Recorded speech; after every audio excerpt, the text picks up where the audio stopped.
Function function सबसे पहले तो हम लोग ये देखे थे कि फंक्शन एक स्पेशल टाइप का रिलेशन है। स्पेशल टाइप का रिलेशन किस तौर पर? तो रिलेशन ही है फंक्शन, लेकिन वो सर्टेन रूल्स के साथ है। उसका रूल ये है कि मैपिंग में डोमेन के हर एक एलिमेंट का, इस सेट को डोमेन कहते हैं, इस सेट को रेंज कहते हैं, ये हो गया था, है ना।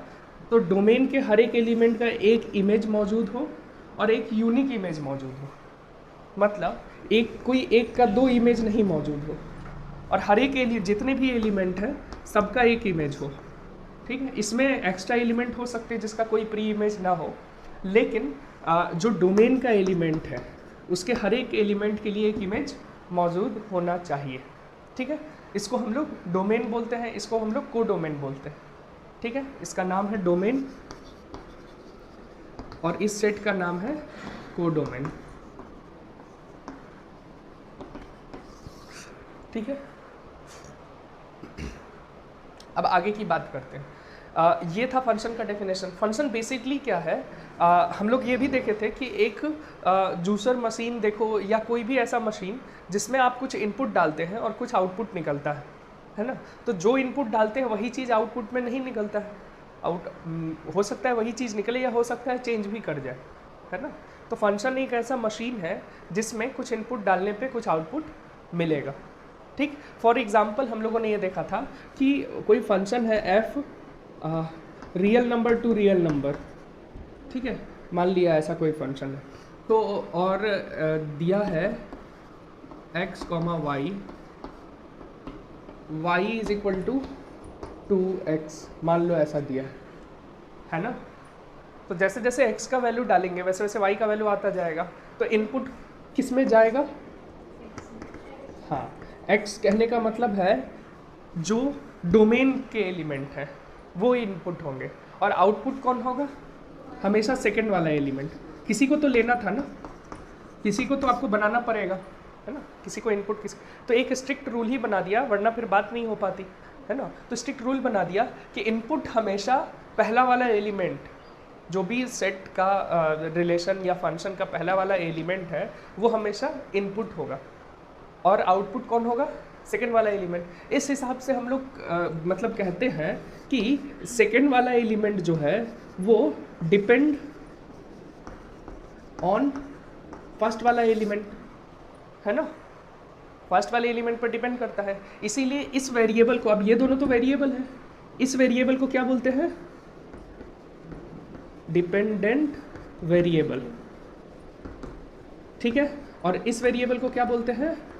Independent variable.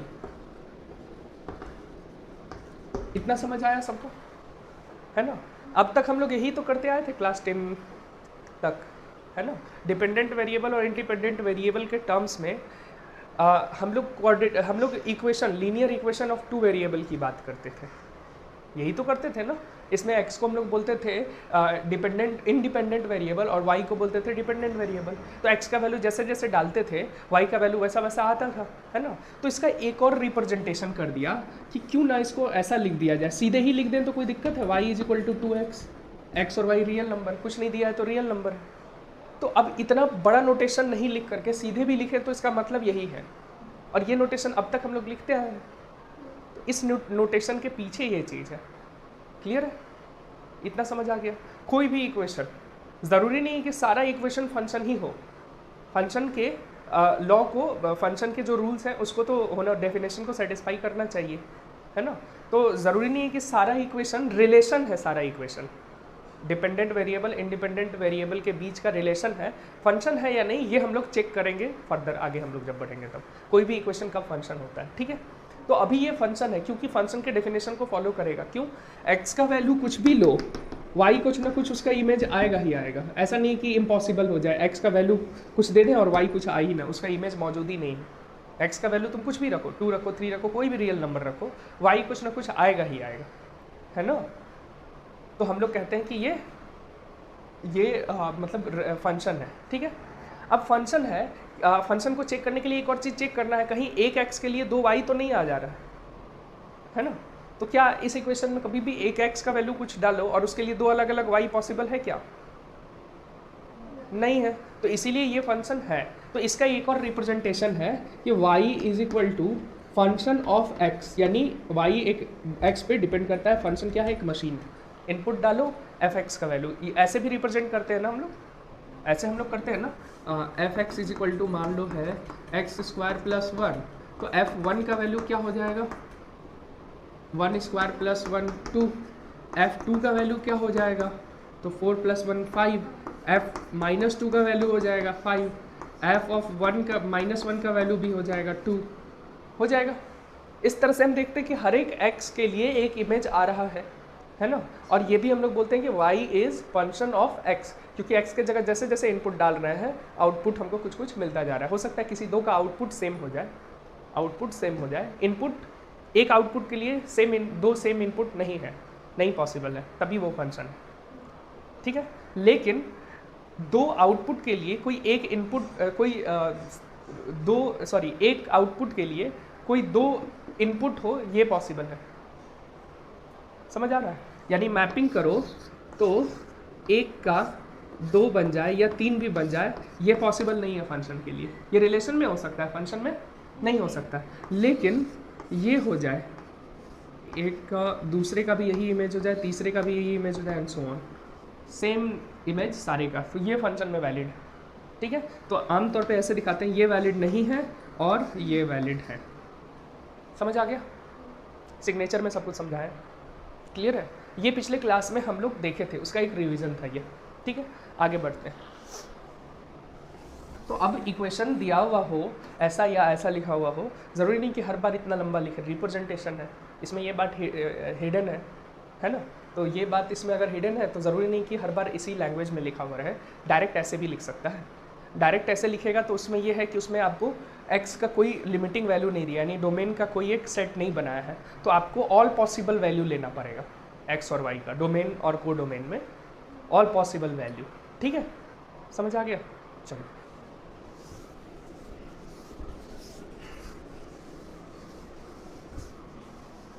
अब जो बात करनी है, टाइप्स ऑफ सेट में जाएंगे, लेकिन टाइप्स ऑफ सेट में जाने के पहले डोमेन, को डोमेन और रेंज की बात करेंगे, ठीक है। एक बार फिर से डोमेन, डोमेन क्या हो जाएगा? हम सीधे लिख दे रहे हैं, all possible value of independent variable बोल दें, उसको डोमेन कहते हैं, या फिर ये इतना ही लिखते हैं। सेट का मामला तो क्लियर है, पिछले हम लोग लिखे हैं। तो set of all possible values of independent variable,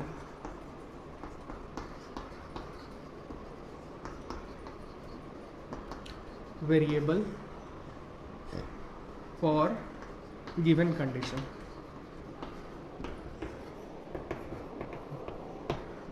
ठीक है, is called domain of function, is called domain of function, ठीक है।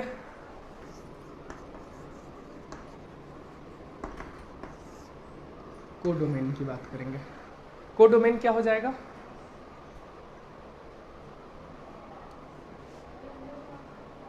नहीं, इमेज नहीं होगा, क्योंकि उसमें कुछ एक्स्ट्रा एलिमेंट भी हो सकता है इमेज के अलावा, है ना। तो को डोमेन को बोलेंगे set of the set from which second element, यानी कि डिपेंडेंट वेरिएबल इज सेलेक्टेड, ठीक है। The set from which independent variable values of dependent variable, values of dependent variable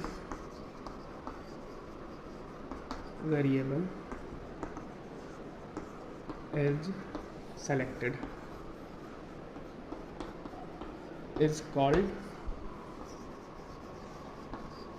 codomain, ठीक है। इसका बहुत ज़्यादा इंपॉर्टेंस नहीं है को डोमेन। अगला वाला जो रेंज करेंगे ना, तो डोमेन और रेंज की फिर बात हो जाएगी, को डोमेन का इंपॉर्टेंस खत्म हो जाता है, ठीक है। रेंज किसको कहेंगे?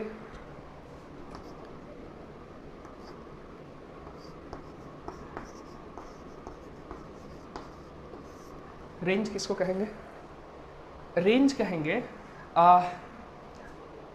जितने भी y के सेकेंड एलिमेंट यानी कि डिपेंडेंट वेरिएबल के ऑल पॉसिबल वैल्यू का सेट, जो तुम लोग इसमें बोल रहे थे, समझ आया? डिपेंडेंट वेरिएबल y के ऑल पॉसिबल वैल्यू का सेट, उसमें कुछ एक्स्ट्रा एलिमेंट रहेगा कोडोमेन में, उसको छोड़ करके बाकी का सेट बना दो, वही रेंज कहलाएगा। ठीक है, तो ये हो जाएगा set of all possible values of dependent variable.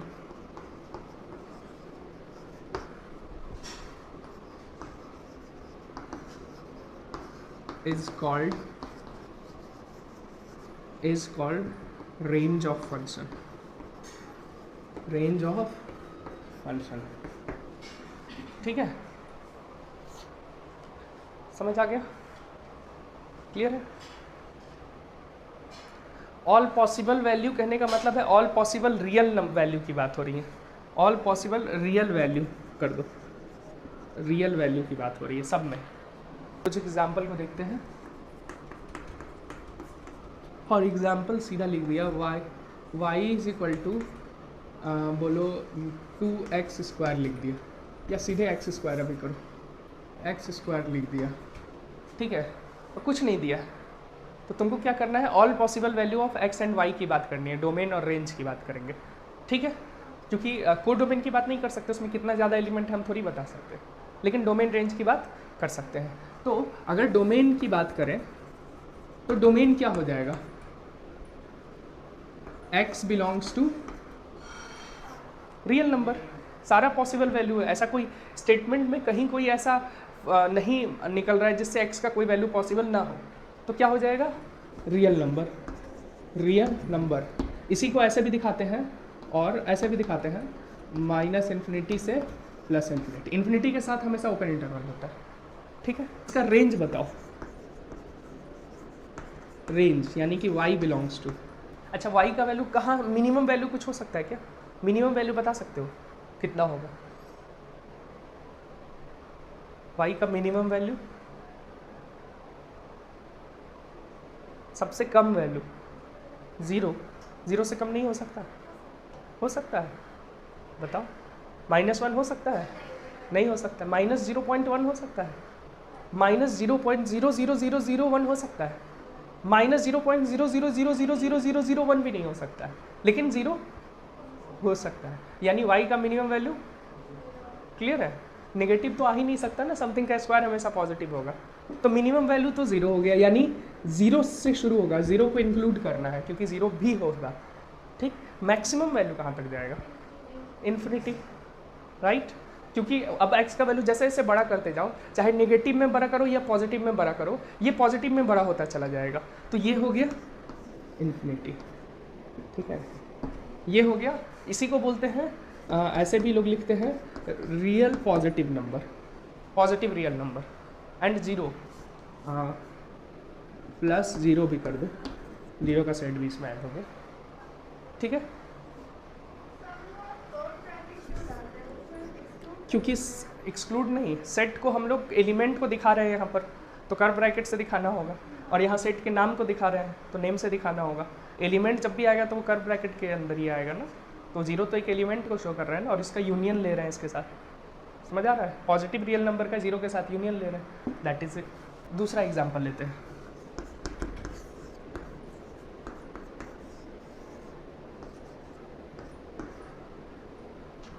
Domain यानी कि x का वैल्यू, डोमेन में क्या आ रहा है? x बिलोंग्स टू, क्या रियल नंबर होगा? क्यों नहीं होगा? सोचो, बताओ, रियल नंबर क्यों नहीं होगा? x का वैल्यू -2 नहीं, क्यों नहीं हो सकता? अगर नहीं हो सकता है तो x का वैल्यू -2 हो सकता है? रख के देखो -2, या x का वैल्यू 0 रख के देखो क्या आएगा? y equal to root under -1, रूट के अंदर नेगेटिव टर्म, क्या ये रियल नंबर है? याद करो, 10th में बताए थे तुम लोग को, रूट के अंदर कोई भी नेगेटिव टर्म आ जाए तो क्या ये रियल नंबर है? रियल नंबर अगर है इसका मतलब इसका रूट पॉसिबल है। नेगेटिव का रूट पॉसिबल नहीं होता है, क्यों? क्योंकि वो किसी चीज़ का स्क्वायर नहीं है, किसी रियल नंबर का स्क्वायर है ही नहीं नेगेटिव नंबर। समझ आया? तो इसीलिए ये नेगेटिव नहीं हो सकता है, रूट के अंदर वाला टर्म कभी भी नेगेटिव पॉसिबल नहीं है। तो इस हिसाब से इस पर एक लिमिटिंग लगेगा, इसका एक लिमिटेशन लगेगा, रियल नंबर नहीं हो सकता है। तो क्या हो सकता है ये बताना है। एक्स का वैल्यू क्या क्या हो सकता है ये बताओ। 0 हो सकता है, 1 हो सकता है, 1 हो सकता है, 1 से कम हो सकता है क्या? क्यों नहीं हो सकता है? नेगेटिव आ जाएगा यहाँ। 1 से कम जैसे ही लिए वैल्यू ये पूरा नेगेटिव आ जाएगा। तो 1 से कम नहीं हो सकता, 1 हो सकता है और 1 से बड़ा भी हो सकता है। तो 1 और 1 से बड़ा हो गया, 1 हो सकता है और इन्फिनिटी तक हो सकता है, हो गया, यही डोमेन हो गया। क्लियर? रेंज के बारे में बताओ।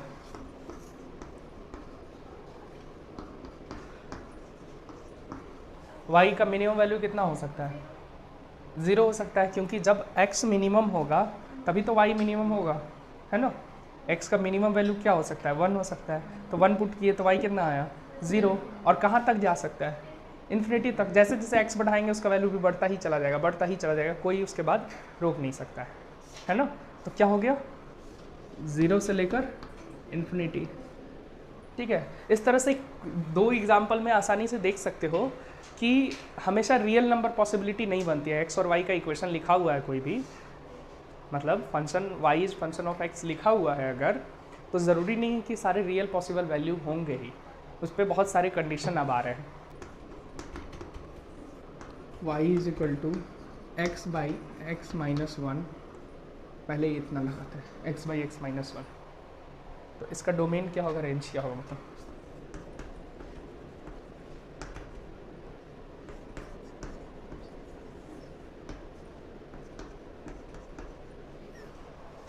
जीरो नहीं आ रहा?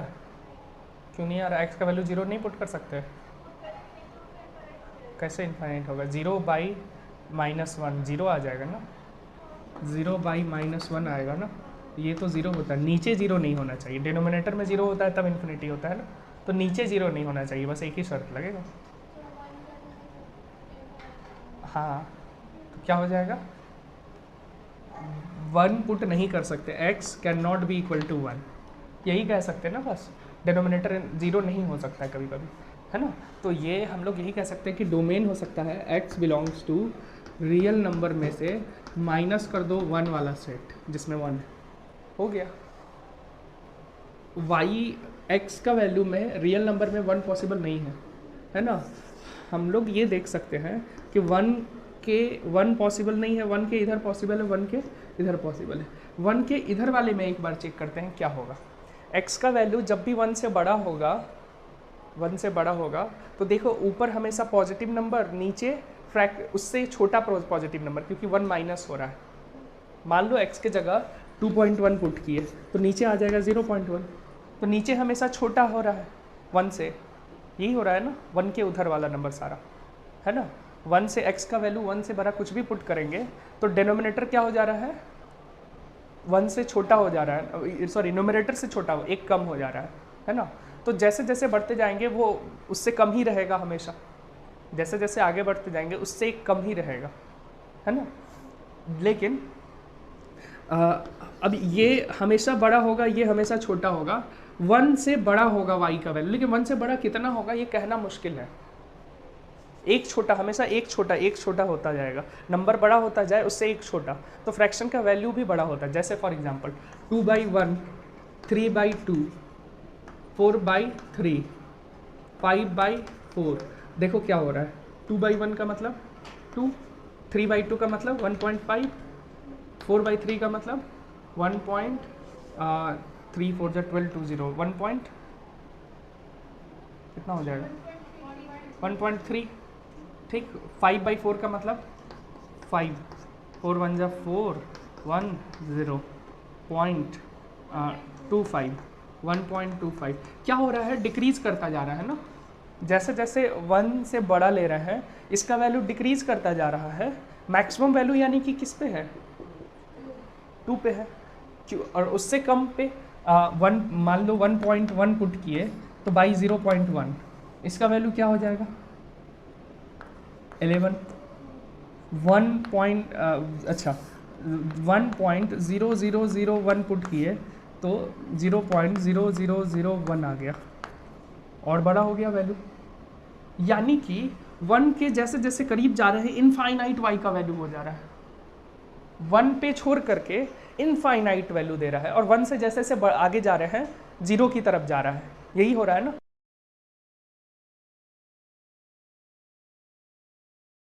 तो इस तरह से हम लोग कुछ कंक्लूजन यहाँ से निकाल सकते हैं, डोमेन और रेंज जब भी निकालना हो तो कुछ कंक्लूजन निकाल सकते हैं। कंक्लूजन क्या, कि वैल्यू ऑफ x अगर रूट के अंदर होता है, कोई भी टर्म रूट के, वैल्यू ऑफ x y छोड़ दो, कोई भी टर्म रूट के अंदर होता है तो रूट के अंदर वाला कभी भी नेगेटिव नहीं हो सकता, या तो ज़ीरो होगा या तो पॉजिटिव होगा। जैसे रूट के अंदर था हम लोग का x माइनस 1, तो हम लोग कहें कि x माइनस 1 जो है वो ऑलवेज ग्रेटर देन 0 और इक्वल टू 0। इनइक्वालिटी पढ़ाएंगे उसमें ये चीज़ आएगा, ठीक है, अभी थोड़ा बहुत तुम लोग जानते होगे। 1 इधर जाएगा तो x greater than equal to 1 आ जाएगा, यानी x बिलोंग्स टू 1 से लेकर इन्फिनिटी, यही बोल सकते हैं ना, ठीक है। ये सॉल्व करने का तरीका है, लेकिन अभी लॉजिकली हम लोग बस देखें, तरीके पे आगे हम लोग जाएंगे, ठीक है।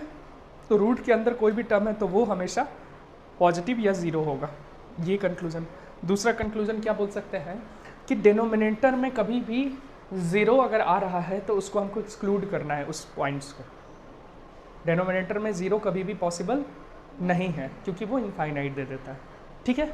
ये कुछ कंक्लूजन है। बाकी डोमेन रेंज x के वैल्यू इसीलिए कहे x के ऑल पॉसिबल वैल्यूज़ को हम लोग को देखना है, ठीक है, y के ऑल पॉसिबल वैल्यूज़ को देखना है। डिफरेंट मेथड्स हैं उसको देखेंगे, ठीक है, समझ आ गया ना इतना।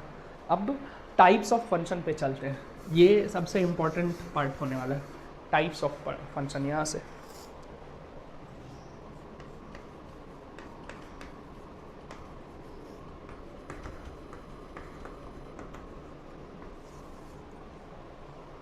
ठीक है, पहला टाइप है पॉलिनोमियल फंक्शन।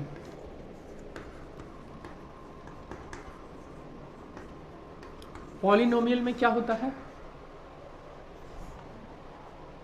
पॉलिनोमियल में क्या होता है, जो अलजेब्रा हम लोग पढ़ते हैं, x के पावर में रहता है डिफरेंट, है ना, x का पॉजिटिव पावर होना चाहिए, इंटीजर होना चाहिए, ये सब हम लोग देखते हैं, ठीक है।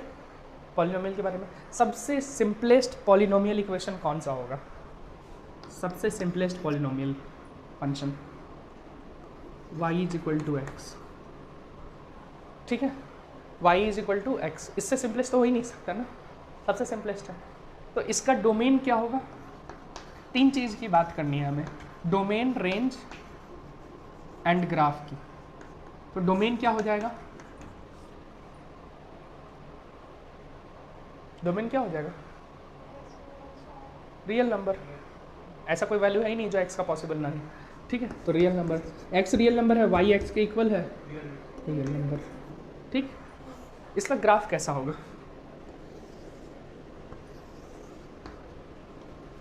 ग्राफ अब बना रहे हैं, अब देखो फंक्शन को ग्राफ से रिलेट कर रहा है, ठीक है। तो बताओ ग्राफ कैसा होगा, बना के देखो सब लोग।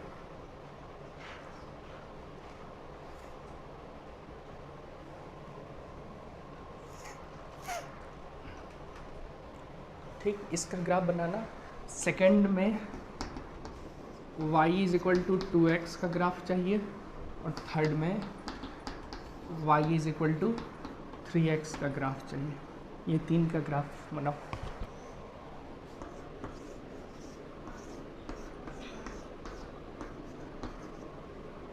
x का वैल्यू 0 रखो, y का वैल्यू 0, 1 रखो 1, -1 रखो -1, -2 रखो -2, 0 पे 0, -1 पे 1, 1 पे 1, -1 पे -1, यही ग्राफ हो गया।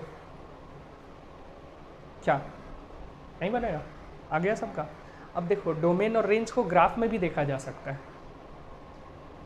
कहाँ कहाँ y का वैल्यू है, तो ग्राफ किस किस y के लिए ग्राफ है,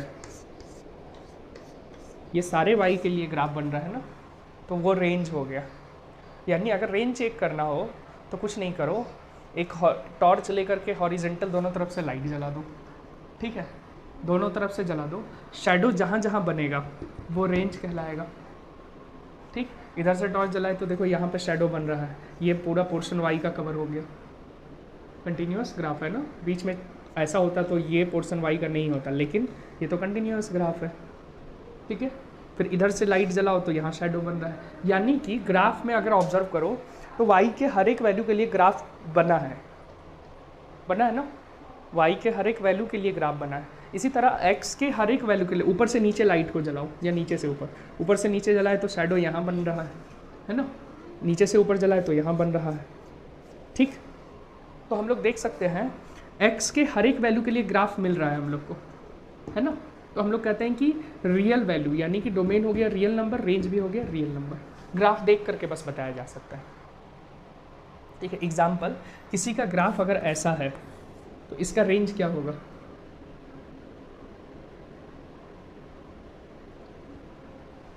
नीचे कहीं ग्राफ बना है वाई के नेगेटिव वैल्यू के लिए? नहीं, तो रेंज हो गया 0 से लेकर इन्फिनिटी। हाँ, 0 भी इंक्लूड होगा। समझ आ गया ग्राफ कैसे देख रहे हैं, है ना। तो ग्राफ जिस वैल्यू के लिए ग्राफ बन रहा है, ग्राफ असल में है क्या? ग्राफ जो हम लोग प्लॉट कर रहे हैं असल में ग्राफ ज्योमेट्री है, जो कि एक ट्रांसलेशन है अलजेब्रा से ज्योमेट्री का। इसी अलजेब्रा को जो हम लोग देख रहे हैं इसको ट्रांसलेट कर दिए किसी और लैंग्वेज में। ग्राफ और क्या है? ज्योमेट्री है क्या? तो ज्योमेट्री तो ट्रांसलेशन है ना, या हम लोग कहें कि ज्योमेट्री पहले से अगर एग्जिस्ट करता है तो ज्योमेट्री का ट्रांसलेशन है ये अलजेब्रा, है ना। क्योंकि इस प्लेन पे हर एक पॉइंट को दिखाने के लिए एक्स एक्सिस वाई एक्सिस की ज़रूरत पड़ती है, ऑर्डर पेयर की ज़रूरत पड़ती है, और लिटरली ऑर्डर पेयर तो हम लोग फंक्शन में देखें। तो किसी भी फंक्शन का जब ग्राफ बनाते हैं तो हम लोग कहते हैं क्या, कि उससे हम लोग उस डोमेन रेंज को बताया जा सकता है ग्राफ सिर्फ देख करके। इसलिए ग्राफ बहुत इम्पॉर्टेंट है। ठीक है, क्लियर है, समझ आ गया ना देख करके कैसे बना। अब हमने कहा कि हमने थोड़ा सा चेंज लाया है। क्या लाया है? y is equal to 2x। देखो y is equal to 2x है, हमने y is equal to x का ग्राफ बनाया, ऐसा बना। ठीक है, 2x होने से क्या होगा? x को 1 डालेंगे तो y उसका दोगुना हो जाएगा, यानी कि पहले y इक्वल टू एक्स हो रहा था, अब y दोगुना हो जाएगा। अब ऐसा कुछ ग्राफ बनता हुआ दिखेगा, यही होगा ना, ग्राफ का स्लोप चेंज हो जाएगा। ऐसा ही 0 0 से पास करेगा क्योंकि 0 रखने पे 0 आ रहा है ना। तो अब जो ग्राफ बनेगा ऐसा बनेगा, अगर ये y is equal to x का है तो ये y is equal to 2x का होगा। समझ आ रहा है कुछ logic? y is equal to 3x का कैसा बनेगा? अगर ये y is equal to x है, 45 डिग्री पर बीचों बीच गया है क्योंकि, तो y इक्वल टू 3x कैसा होगा? ये y is equal to 2x है तो ये y is equal to 3x हो जाएगा, और ज़्यादा स्लोप बढ़ेगा। y is equal to 100x, और ज़्यादा स्लोप 1000x, और ज़्यादा। यानी कि x का कोफिशिएंट चेंज करने से उसका स्लोप चेंज कर रहा है, हो रहा है ना। इसीलिए इस कोफिशिएंट को बोला जाता है slope of equation, slope of line. ठीक है, अभी उस पर आखिर में आएंगे, लेकिन अभी बता दिए। ठीक है, ये समझ आ गया। लेकिन इस तरफ क्यों बढ़ रहा है? इस तरफ कब बढ़ेगा? जब y का चेंज छोटा हो x का चेंज से। x में हम बड़ा चेंज किए, y उससे छोटा चेंज आया हो, तो ग्राफ इस तरफ झुक जाएगा ना, यही होगा। ये कैसे पॉसिबल होगा? हाँ, जब कोफिशिएंट का वैल्यू लेस देन 1 हो, माइनस में हो, ध्यान से सोचना, माइनस में हो या 1/2 हो। 1/2 होना चाहिए ना, y हाफ होता चला जा रहा है, तो 1/2 अगर होगा तो ऐसा कुछ बनेगा। ये y इक्वल टू एक्स का है तो ऐसा कुछ बनेगा। 1/3 होगा तो और ऐसा कुछ बनेगा। 1/5 होगा तो ऐसा बनेगा। 1/1000 होगा तो और x एक्सिस की तरफ झुकते चला जाएगा। ठीक, लेकिन निगेटिव हुआ तो क्या होगा? दूसरे तरफ, हाँ, मतलब अब निगेटिव हो गया है क्योंकि x पॉजिटिव बढ़ने पे y निगेटिव मिल रहा है ना। x का वैल्यू +1 डाले तो मतलब ग्राफ ऐसा बनता हुआ दिख रहा है। समझ आ रहा है? y is equal to negative का स्लोप थर्ड क्वाड्रेंट में चला गया, जहाँ फर्स्ट और थर्ड से गुजर रहा था, अब सेकेंड और फोर्थ से गुजरने लगा, यानी स्लोप निगेटिव हो गया। निगेटिव होने का मतलब क्या है? आप निगेटिव होने का मतलब ये कि आप निगेटिव साइड चले गए। अगर इस साइड पॉजिटिव आप बोल रहे हो तो इस साइड आपको निगेटिव बोलना होगा। निगेटिव सिग्नेचर का जो कॉन्वेंशन है वो तो यही है ना, निगेटिव होना यानी कि पूरा का पूरा उलट जाना। तो ऐसा है तो ऐसा बन जाएगा। समझ आ रहा है? अब निगेटिव में भी अगर हम कहें y is equal to -2x है तो इसका ग्राफ कैसा होगा, ये y is equal to -x का है, -2x का y की तरफ झुक जाएगा, -3x और ऐसा हो जाएगा, -1/2x ऐसा हो जाएगा। समझ आ रहा है? लेकिन सबका सब किससे पास कर रहा है, ओरिजिन से। ठीक है, अब तुम लोग को होमवर्क दे रहे हैं यहाँ से, ठीक है, यहीं पे अभी रोकेंगे, यहाँ पे होमवर्क देंगे, तुम लोग इस पर कंक्लूजन कुछ निकाल के लाओ। ठीक है, ग्राफ बनाओ और क्या कंक्लूड कर सकते हो, y is equal to x plus 1 हो second number, y is equal to x minus 1 हो third number, y is equal to -x plus 1 हो fourth number, y is equal to -x minus 1 हो।